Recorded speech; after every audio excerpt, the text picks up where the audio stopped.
Yeah, I'll be honest. Not sure how Shulk became so underrated, but let's talk about him. Shulk is one of my favorite protagonists ever, and I feel like he has somehow garnered this reputation as a generic anime protagonist ever since Xenoblade 3 released, when he is anything but. And in fact, him appearing like one is one of the points of the character. So let's get into it and let me explain why Shulk is one of my favorite characters of all time. So strap in, buckle up, grab a snack, because it's gonna be a good one. Xenoblade Chronicles is a game predicated on the idea that it will make you think one way, but then go the other. It twists and turns, zigs and zags on a consistent basis, and does this not just to keep you, the player, on your toes, but to keep it so that you don't know what to expect next, so the game can unravel its grand narrative before you. One critical example of Xenoblade Chronicles doing this is through its main character, Shulk. He gives off the energy of the generic anime protagonist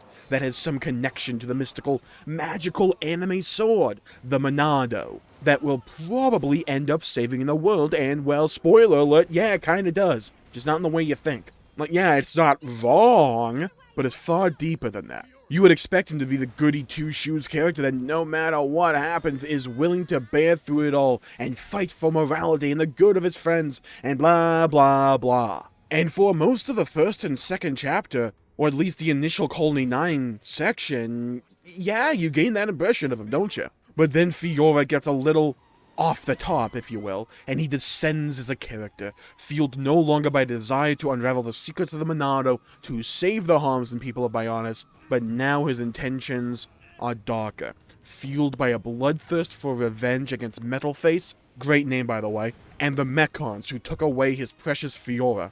Even Ryan, his best friend, is surprised to see this reaction from Shulk, acting as a stand-in for us, the player here. Even going so far as to say, he expected him to say that they needed to follow the words of Dunban and not let it all get to them, and to do the right thing, but Shulk is just simply unable. He wants revenge. He wants to take the Monado and march over to Mechonis and do a full-blown Royal Rumble entrance on them. Glass-shattering, stone-cold Shulk on the way. Dunban isn't even really above it in the grand scheme of things. He wants revenge too, swearing to himself that he will join up with them right when his wounds heal from the previous battle. This is a trio of characters fueled not by morality and righteousness, but by revenge. And the reason I enjoy Shulk so much as a protagonist is the way the game tackles this revenge story arc. They avoid the painfully generic tropes so many revenge stories do, where the protagonist ignores those around him in their anger and ends up getting themselves killed or learning that revenge was never the answer, and that they all just need to engage in some joyful, wholesome, no-pun dancing for peace. Shulk's story is more unique and nuanced than a generic character arc, and the expertise utilized in his character development and execution makes for one of the most memorable characters for me overall. One of the hallmarks of a great protagonist is being able to make the characters around themselves more engaging and endearing, and honestly, this could be a video in of itself. So I'll just give a brief summation here. Fiora, Rhine, Dunban, Melia, Sharla, kinda, Egil, Mikkel, Zanza, Dixon, Callian, the Emperor, amongst others. These are some of the characters that I would argue end up being better characters because of Shulk. Riki is just Riki and honestly doesn't depend much on Shulk at all for his own character, but he's more of an anomaly than anything else. But this is one of the formulas of Shulk that I like so much about him. Shulk will end up learning a lesson or get corrected, like not informing others about his vision soon enough or being too angry and vengeful. He'll learn that lesson, internalize that lesson, and then at some point in the future, a character will come along with a similar character flaw, and Shulk helps them overcome it, utilizing the lesson and experience he has learned at that point to do so. Take Melia at Magna Forest. She had just lost everyone who was there to protect her and felt terrible about it. Filled with self-doubt, she questioned herself and what she was doing, and if she was even worthy. Shulk comes in and gives her a pick-me-up, being able to instill in her the lessons he learned from what happened in Colony 9 and 6, and being able to pick yourself back up and keep going forward, and letting the fallen give you a push forward, not using them as an excuse to hold you back. A large portion of Ryan's story is learning to find his own place now that Shulk is stronger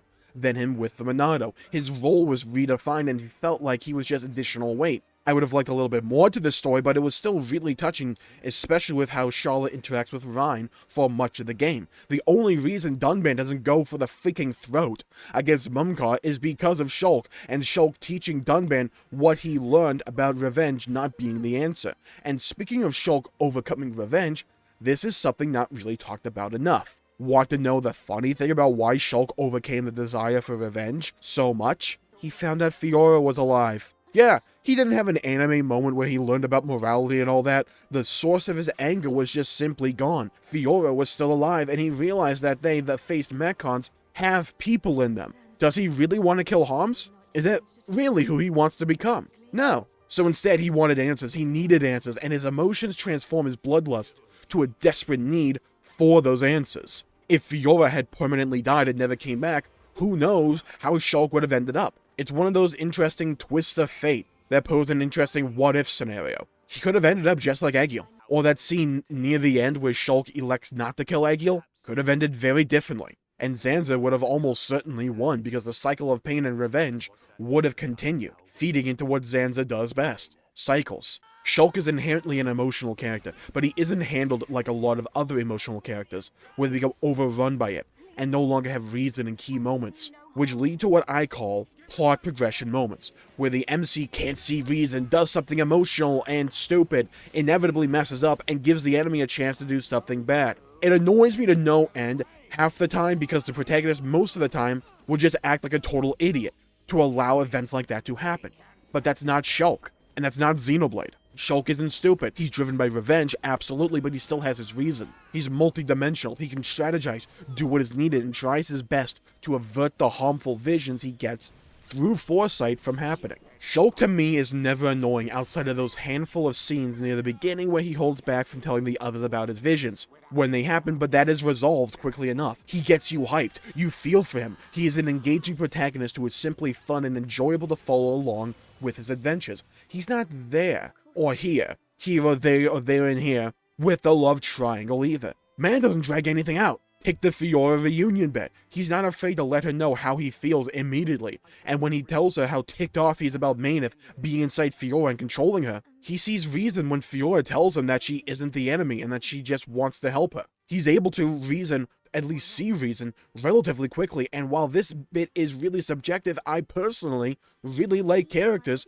who are able to behave rationally there and listen to others, like Shulk is capable of doing, especially when it comes to Fiora. And it's because of all these reasons that I think Shulk breaks the shackles of generic anime protagonists and is able to carve his own unique niche. He's a tremendous protagonist who lulls you in to a false sense of security early on, where you expect him to be generic, but then he's able to unfurl his proverbial wings and showcase that he's anything but. So thank you all for tuning in. My pleasure making the video. If you enjoyed it, please leave a like and subscribe. It really helps the channel out and I'm support future content, and I greatly appreciate it. And hit the bell icon to be notified for when I upload in the future. And leave a comment down below with your thoughts, your opinions, your perspective, and your takeaways from Shulk as a character. And are you excited to see him in Xenoblade 3's DLC? Because I sure am. So thank you all for tuning in.